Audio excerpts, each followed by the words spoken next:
Olá, pessoal. Hoje nós vamos tratar de um assunto que é um assunto triste, né? A gente vai falar de divórcio. E a gente fala que é triste porque normalmente as pessoas, quando casam, sempre têm a ideia do amor eterno, né? Do sonho da felicidade. Mas se você está vivendo, né, uma situação em que você está pensando, né, no divórcio ou você acabou de passar, saiba que você faz parte, de acordo com uma estatística do IBGE, de que 1/3 dos casamentos acaba em divórcio. E esses são dados oficiais de 2017. Não se leva em consideração os efeitos da pandemia, que nós já sabemos, né, já tem estudos preliminares, onde durante esse período potencializou e muito, né, os conflitos, né, das relações, notadamente das relações, né, conjugais, e isso deu margem a um número bem maior, exponencial aí das separações, né, onde as pessoas deixaram de estar casadas. Então essa estatística tende a aumentar. Bom, o que a gente vai apresentar para vocês aí são características, né, com relação ao divórcio. E aí vamos começar pelo contexto histórico. Durante a vigência do Código Civil de 1916, era lá que era regulamentado, o casamento ele era indissolúvel. Ou seja, não era possível você deixar de ser uma pessoa casada. O máximo que acontecia era você ser desquitado. Era o desquite. E o desquite, o próprio nome, ele já é muito ruim, né? Porque tem a ideia do não quite. É como um não está quite com o outro. Então trazia-se muito o elemento da culpa. Então buscava-se saber quem era o culpado por aquela ruptura do casamento, por aquela separação. Em 1977, vem então a lei do divórcio, que traz a possibilidade de você agora se divorciar, né? Sair do casamento, mas ele mantém ainda a ideia do desquite, só que agora com outro nome, com a separação judicial. E qual é a diferença, então, naquela situação? O que reza basicamente na separação judicial era você acaba com a sociedade conjugal, mas mantinha o casamento. Ou seja, aquela situação em que você já não tem mais a afetividade, em que você já não tem mais o amor, você abria mão da sociedade conjugal, notadamente com relação aí ao patrimônio, né, aos bens, mas mantinha um vínculo e com isso você não podia casar. E aí você tinha que cumprir alguns pré-requisitos, né, de tempo, de prazo, para aí sim você conseguir o divórcio, ou um tempo ainda maior, para você conseguir o divórcio direto. Já em 2010, a emenda constitucional 66, aí definitivamente acaba-se com a separação judicial, e hoje em dia só existe uma possibilidade de você dissolver o casamento, que é pelo divórcio. Então, a nomenclatura separação, ela só dá lugar quando for, que a gente vai falar daqui a pouquinho sobre separação de fato, separação de corpos, mas o que dá fim ao casamento hoje, somente através do divórcio. Então, quais são as características que elas são apresentadas para efeito do divórcio? Uma delas é que o divórcio ele pode ser consensual ou litigioso. E aí o nome é fácil, né? Se há um consenso, as duas partes querem divorciar, elas simplesmente vão e declaram isso, que querem, não querem mais se manter naquela relação conjugal. Já se for litigioso, aí é diferente. Uma pessoa tem o conflito, tem a confusão, e o que é pior, normalmente uma pessoa quer o divórcio e a outra não quer. E aí já tem uma característica interessante. Hoje em dia, não existe mais a possibilidade de uma pessoa, um cônjuge, ou o marido, ou a mulher, ou a esposa, não querer o divórcio e o outro não querer dar. Não existe mais isso. Basta apenas um dos dois, um do par, querer o divórcio, que ele será declarado, seja judicialmente ou extrajudicialmente. E aí é uma segunda característica. Então, o divórcio, ele começa agora a demonstrar uma celeridade, né, uma facilidade em que você pode escolher o divórcio do caminho judicial ou extrajudicial. Mas aí tem que alguns requisitos. Para ser extrajudicial, é necessário que haja um consenso, não pode ser litigioso e não pode haver filhos menores. Até porque, quando a gente fala de divórcio, né, num casamento onde tem filhos, a situação ela muda bastante. Até sobre os efeitos psicológicos, eu inclusive recomendo que vocês deem uma olhadinha lá nos nossos vídeos em que a gente fala dos efeitos psicológicos especificamente sobre as crianças.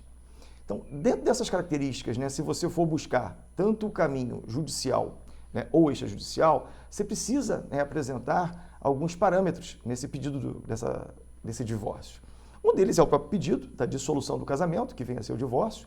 O outro, se vai haver ou não pensionamento entre um cônjuge ou outro. Se houver filhos, você precisa trazer à tona a questão da guarda e do regime de convivência, em que os pais vão conviver com os filhos, e também a questão do pensionamento, os chamados alimentos dos filhos. E por último, é necessário que você apresente também a partilha de bens. E a partilha de bens vai estar relacionada de acordo com o regime de bens que você escolheu no ato do casamento, se houve um pacto antinupcial ou não. Isso nós vamos tratar num outro momento, num outro vídeo com vocês. E um outro detalhe interessante é a relação ao nome. Ou seja, o nome, por uma questão patriarcal, era muito comum que a mulher ela assumisse o sobrenome do marido. Isso também já não existe mais.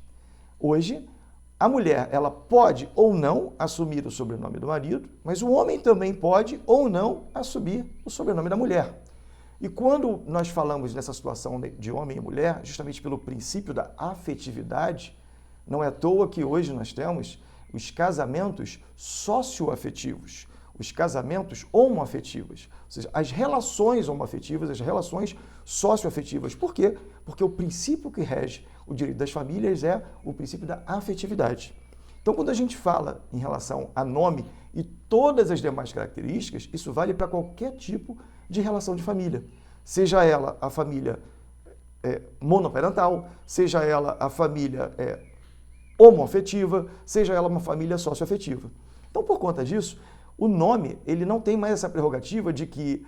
É bem verdade que quando a pessoa assume o nome do outro, numa eventual divórcio, na separação, obviamente a pessoa quer se livrar, não quer mais saber daquele nome, tem uma certa repulsa. Mas imaginemos, por exemplo, um relacionamento duradouro em que a pessoa passou a utilizar aquele nome no seu dia a dia, passou a ser reconhecido com aquele nome. Então, não existe mais aquela possibilidade do outro que cedeu o nome dizer, olha, você não pode ficar. Não. Hoje, quem tem o nome, até pelo princípio da dignidade humana, que faz parte, o nome da personalidade, da dignidade, a pessoa pode se manter com o nome também. Um outro ponto é com relação à separação, que hoje a gente chama da separação de fato. Na verdade, é um detalhe bastante interessante, porque o que dissolve o casamento é o divórcio, não há dúvida. Mas a separação de fato é que a partir dali começa a deixar de contar o dever de fidelidade, o dever de convivência, de coabitação, de morar no mesmo lugar, o regime de bens, ou seja, a questão patrimonial. Então, por conta disso, a separação de fato, quando você leva ao juízo, quando você leva ao Poder Judiciário, ele muda de nome, ele passa a se chamar separação de fato para se chamar separação de corpos.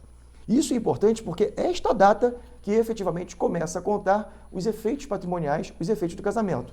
Entretanto, o estado de casado permanece até que seja promulgada, até que seja decretada a questão do divórcio.